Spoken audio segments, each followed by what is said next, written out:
शुक्ला आप लोगों का अपने YouTube चैनल में स्वागत करता हूं। हम लोग पिछले वीडियो में पढ़ चुके हैं प्रकाश के बारे में। तो प्रकाश के बारे में हम लोग क्या क्या पढ़ चुके हैं ये पहले जान लेते हैं। प्रकाश के बारे में हम लोग पढ़ चुके हैं पहले कि प्रकाश है क्या, प्रकाश क्या है। दूसरा,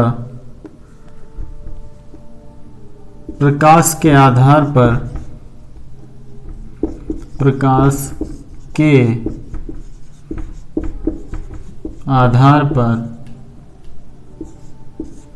वस्तुएं पढ़ चुके हैं।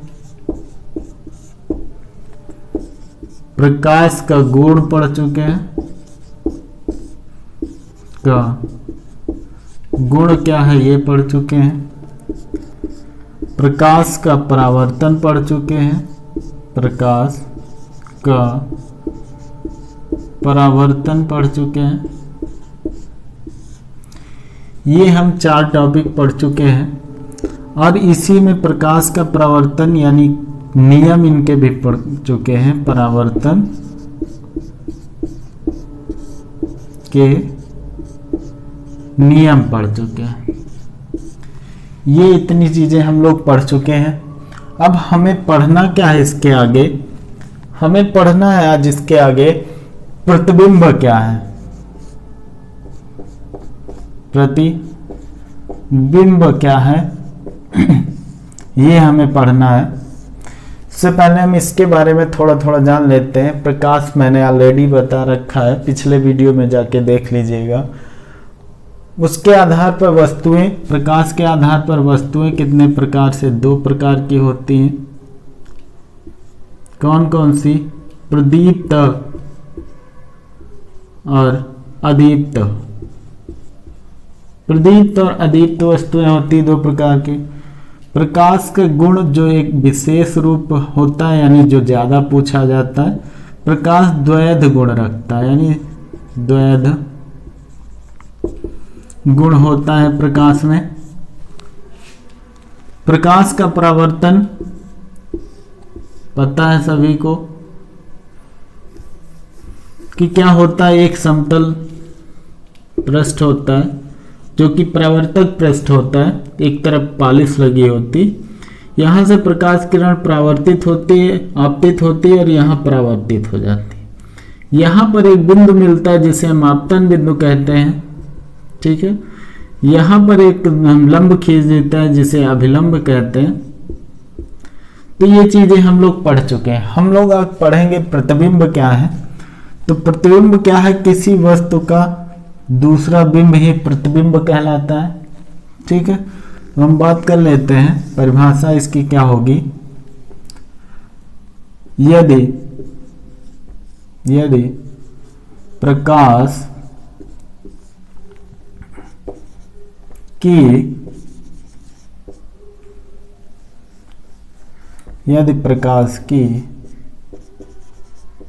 किरणें किसी वस्तु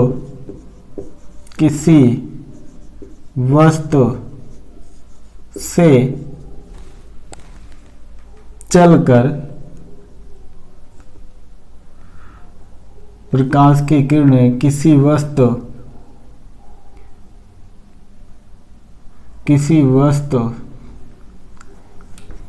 यदि प्रकाश की किरणें किसी वस्तु के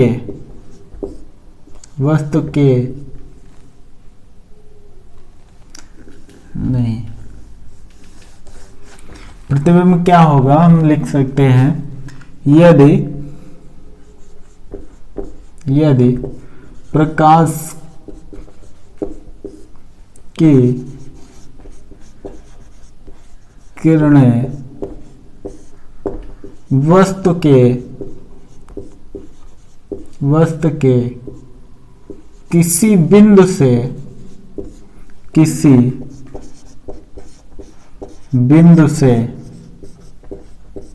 बिंदु से चलकर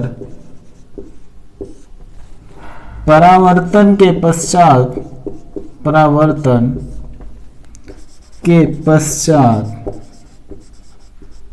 पश्चात किसी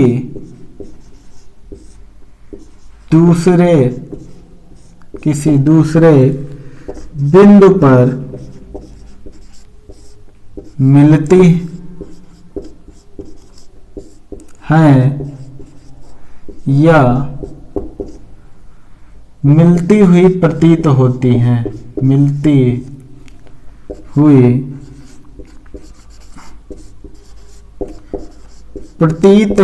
हैं,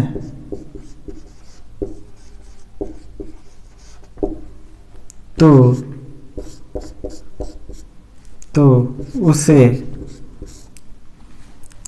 प्रतिबिंब कहते हैं। क्या कहते हैं? तो उसे प्रतिबिंब कहते हैं।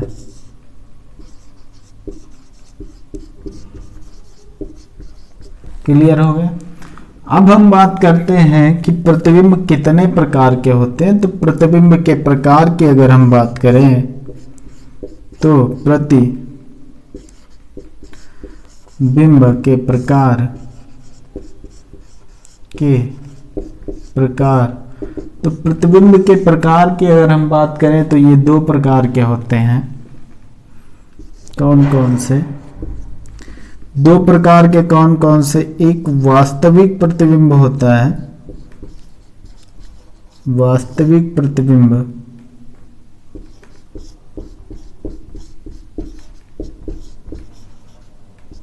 दूसरा बात करें तो आभासी प्रतिबिंब होता है,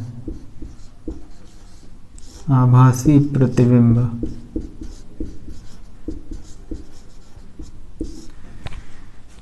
दो तरह के प्रतिबिंब होते हैं। क्लियर हो गया? एक वास्तविक प्रतिबिंब और दूसरा आभासी प्रतिबिंब। अब हम बात कर लें यहां पर वास्तविक प्रतिबिंब क्या होता है और आभासी प्रतिबिंब क्या होता है, इसके बारे में। तो हम बात करें अगर वास्तविक प्रतिबिंब,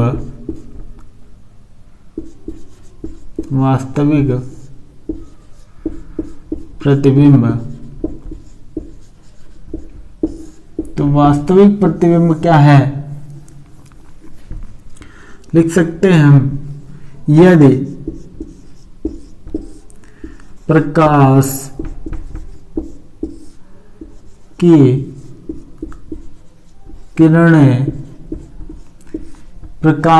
किरणें परावर्तन के पश्चात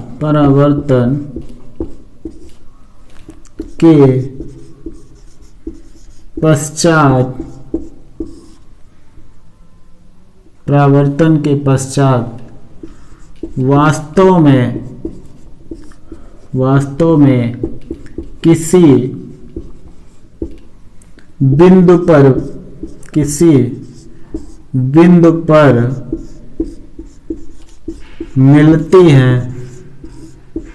मिलती हैं तो वह वास्तविक प्रतिबिंब कहलाता है। वास्तविक प्रतिबिंब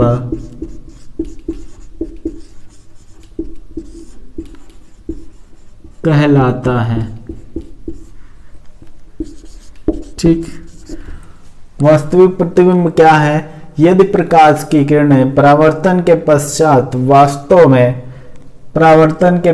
वास्तव में किसी बिंदु पर मिलती हैं तो वह वास्तविक प्रतिबिंब कहलाता है। कैसे? हम देख लेते हैं, यहां पर एक फिगर बना लेते हैं। यहां पर हम अगर बात करें,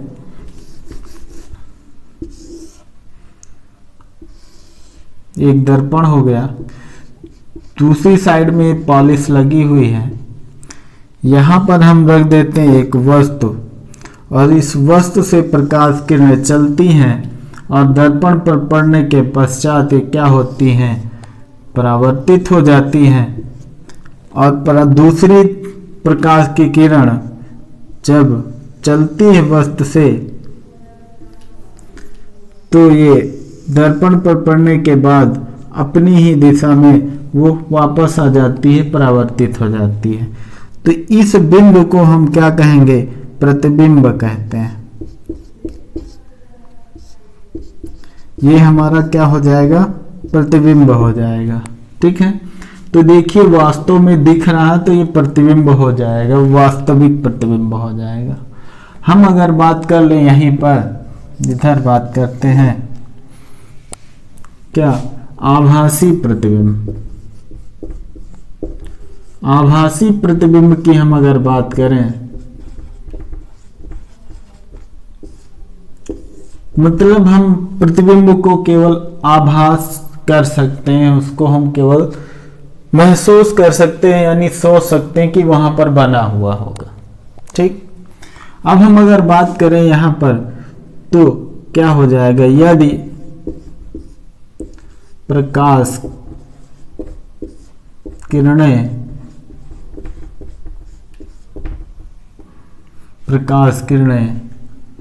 परावर्तन के पश्चात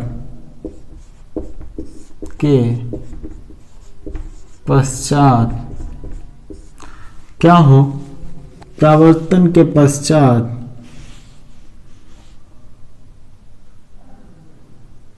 वह मिलती हुई प्रतीत होती है। परावर्तन के पश्चात किसी बिंदु पर मिलती हुई प्रतीत होती हैं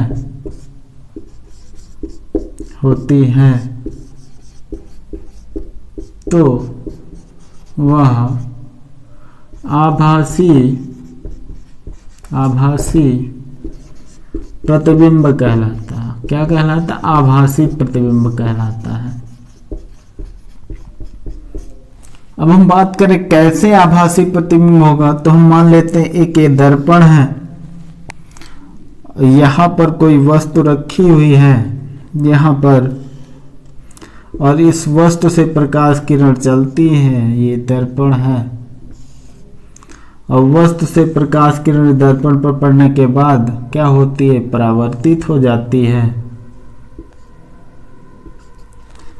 परावर्तित हो गई, दूसरी प्रकाश की किरण इस दर्पण पर पड़ने के बाद पुनः अपनी ही दिशा में वापस हो जाती है।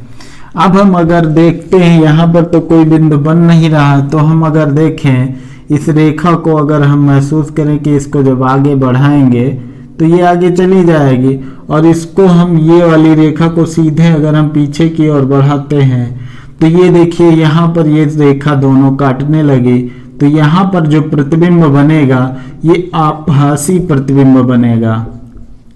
क्या बनेगा? आभासी प्रतिबिंब बनेगा। तो ये दोनों प्रतिबिंब क्लियर हो गए, ये वास्तविक प्रतिबिंब बना और ये आभासी प्रतिबिंब बना। ठीक है, तो प्रतिबिंब के बारे में हम लोग जान गए। अब हम अगर बात करें आगे, तो आगे हम बात करते हैं क्या? दर्पण के बारे में। आगे हम पढ़ेंगे दर्पण के बारे में, क्योंकि ये दो दर्पण हम लोग यूज कर चुके हैं। तो हम बात कर ले यहां पर दर्पण। दर्पण क्या है ये हम लोग जाने। एक मान लेते हैं एक कांच की एक सतह है मान लेता है। ठीक, इसके किसी एक पृष्ठ पर हम क्या करते हैं? पॉलिश लगा देते हैं, और जैसे हम इस पर पॉलिश लगाएंगे ये कांच की जगह पर क्या हो जाएगा? दर्पण में तब्दील हो जाएगा। ठीक, तो हम ये कह सकते हैं यदि एक कांच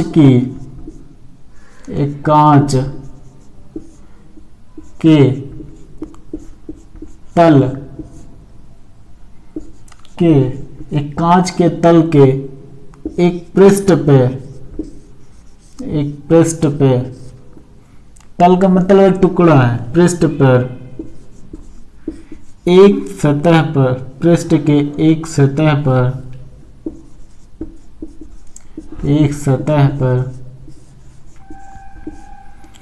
पॉलिश कर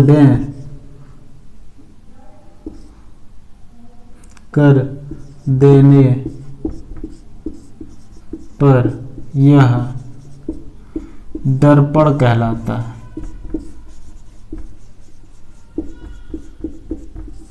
क्या कहलाता है? दर्पण कहलाता है। यानी यदि एक कांच की एक प्लेट है और उस पर हम एक सतह पर क्या करते हैं, पॉलिश कर देते हैं, तो वो क्या कहलाता है? दर्पण कहलाता है। ठीक है।